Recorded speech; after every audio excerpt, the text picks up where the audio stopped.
Okay, so this isn't like one of my regular videos, so my subscribers might not find this very interesting at all, but hopefully this video is very useful for certain people. And this is what I'm currently using to combat my ulcerative colitis that seems to be working very well for me. Since I've sort of changed some of the stuff I'm on, I've not had a single flare-up. It might still be a bit too early to tell because it's been just over a month, but I went from being in quite a bad flare-up to having no flare-up. I still get some pain from it, but that's why there's painkillers included in this video, so I'll go into those in a minute. So all the stuff I get either on prescription or is sort of legal to buy over the counter or whatever, there's nothing illegal in this video. Obviously though, depending on what country you're in the world, that might vary. So I'll go on first about the proper medication I'm given for UC, and I'll just flick the light on as well because it's a bit of a dingy day. So basically, the actual medication I'm on for UC when it's not acting up too much is Pentasa sachet, which is prolonged release granules, and it's called mesalamine or something like that is the actual name of the thing.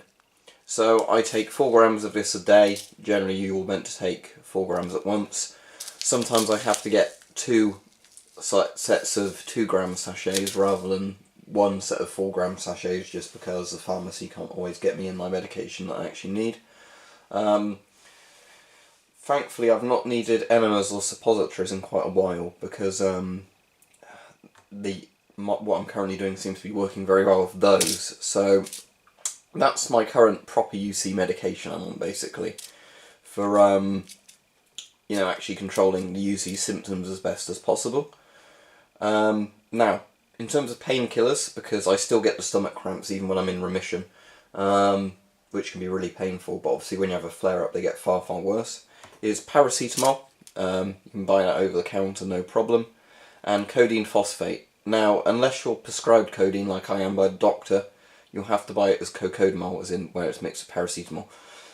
If you've got ulcerative colitis, do not take ibuprofen or aspirin because they can make it worse, potentially far, far seriously worse. Because it can cause more internal bleeding and things like that. So you need to stick with opioids or paracetamol, basically. There is stuff you can try, like, I'm trying to remember the name of it because my doctor tried me on it, but unfortunately it made me really nauseous and ill, even though it can work for some people. It's called Nefapam, I think, and that was like a really strong end-of-life painkiller, but it's not actually an opioid. And it won't interfere with UC, but it just made me really nauseous and like zombie-like, so obviously I didn't want to stay on that. With codeine, I'm just on 15 mg. The doctors told me to take, between 1 and 4, depending on how I feel every 4 hours. So most of the time I do stick to just 15 mg because obviously codeine is an opioid. It's basically 10% morphine, I think how it works, when it's metabolised by the liver. So 100 mg of codeine would work out as 10 mg of oral morphine. But obviously, if you have got a chronic illness or a terminal illness, you have very good reason for needing opioid painkillers, because being in constant pain basically will just completely destroy your mental health and, wanting to do anything. So, in terms of other stuff then, what am I taking? Somebody recommended me this in the comments on another video, and it's actually really good, so thank you to whoever it was that recommended this. Turmeric curcumin, if I'm pronouncing that right, and organic black pepper, but basically you can buy these on Amazon for like a year's supply for like between £10 and £20. This one is 600 mg, so fairly strong from what I could see, because I generally, if I can buy stuff like this, I always go for the one that's got a fairly high mg on it, or gram, rather than being the sort of weaker stuff. This seems to have helped, at least since I've been on it. I've not had a flare-up, so there's that. Multivitamins, just simply for the fact that if you've got UC you're going to be losing fluids and stuff like that, so you want multivitamins to just resupply some of your vitamins you're losing. Okay, and another thing I'm on, which seems to help me, and I've heard it helps a lot of other people, is antihistamines. So that's loratadine, whatever it's called, 10 mg. You're meant to just take 1 in the morning. They last all day.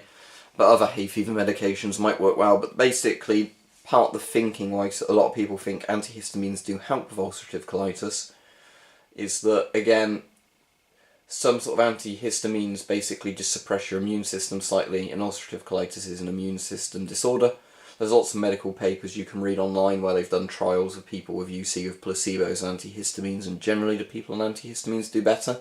But I'm not sure of the exact antihistamines they're given or the doses, but as I have hay fever anyway, and dust allergies, I'm given antihistamines on prescription, and they seem to work well, so they certainly don't do me harm taking them. Now, here's the two things that have really helped me recently. E-liquids, which contain nicotine, and CBD e-liquids. Now, unfortunately, CBD is probably not legal in every country around the world, but CBD certainly seems to help. Again, both of these things on their own would not be a replacement for my actual UC medication, but when used alongside it, they massively seem to help the symptoms. Green tea is also quite good as well. You can get green tea in tablet form, or you can just take it like a cup of green tea, have a few of those a day. But I've not needed that actually in a while. So it doesn't matter obviously on the flavour, but generally the higher nicotine content the better. That's 18 mg. That is 200 mg CBD. I've had 500 mg CBD before as well. You can have CBD either as like droplets that you put under your tongue, or like that e-liquid where you vape it. Now, the reason nicotine works is because nicotine, again, is an immunosuppressant. It's quite a mild one. People with really bad UC can often be put on immunosuppressant medication, but the reason doctors don't like to put you on that is if you then get the flu or something, it can be very serious for your health, because obviously if you're having a weakened immune system from taking tablets, and then you get something that can, be fatal to people even with a working immune system, you're going to fare quite badly. So nicotine's very good because it's there's two things that nicotine does. Firstly, as I said, because it's a mild immunosuppressant, and ulcerative colitis is an autoimmune disease, it's going to be slightly kind of weakening your immune system, and it's your immune system that's causing you the problems. So I found that nicotine is very, very fast for helping deal with cramp symptoms and other UC symptoms. Since I started vaping or using nicotine patches every day, depends if I'm at work or not, with which one I do, I've been in total remission other than some stomach pain. So nicotine e-liquids certainly seem to work like that. Obviously I've not retaken up smoking or anything like that, but vaping is pretty much harmless. And again, you can use nicotine patches if you didn't want to vape. CBD, I generally just mix both of them in the e-liquid tank together. The vape tank, and vape them both together. Now, the other reason e-liquids seem to help like nicotine is because nicotine actually sort of works slightly like a laxative. Now, if you're taking stuff like codeine, that makes you constipated. So the e-liquids balance that out. Now, my actual doctor prescribes me sort of Lactulose to take with the codeine.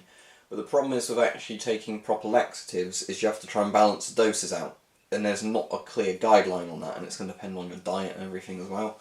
So sometimes you can either not take enough and you end up being constipated, or you take too much and you get diarrhea and you're in a pretty bad state. And it's pretty delayed action. So with the laxatives, you need to take them long enough in advance and hope you get the amount right. Where with e-liquid, you can just vape or use a nicotine patch, and then you can go to the toilet quite easily. Now apparently, obviously, if your UC is really flaring up, you're going to be having diarrhea constantly and losing a lot of liquid, so it's not probably that good in that regard. But as I said, since I've been on the nicotine daily, I've been in total remission other than pain from a flare-up, so I've not had that problem. But one of the reasons nicotine does help as well is with UC, it's also made worse if your bowels aren't moving very much. It seems to keep things flowing. So basically, if I was being graded like on one of those poo charts for my poos, might be a bit disgusting, I'm sorry, but UC isn't a very pleasant disease. As it keeps everything flowing through you, e-liquids like that, or taking nicotine, is very good because it seems to keep things flowing at, if you get the balance right. Not too soft, not too hard, which is really good. So, that's all the stuff I'm on.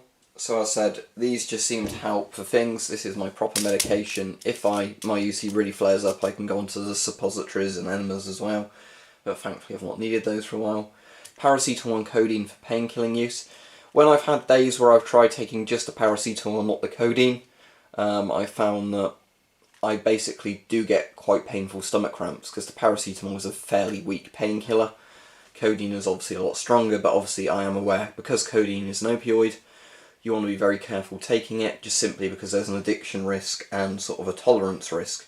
So I always try and stay on the lowest possible dose of codeine, but obviously my doctor said I can scale it up if I need to.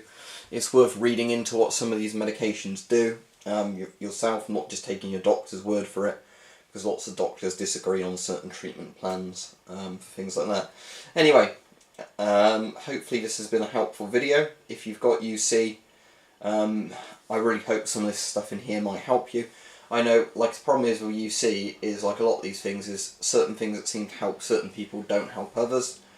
But I do know of nicotine, if you read up, there's a lot of medical papers where nicotine patch therapy has been given to people, plus, you know, placebos to other people in the control groups.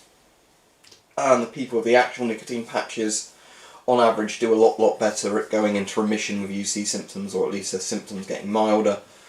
Again, it's probably going to depend how bad your UC is, and stuff like that.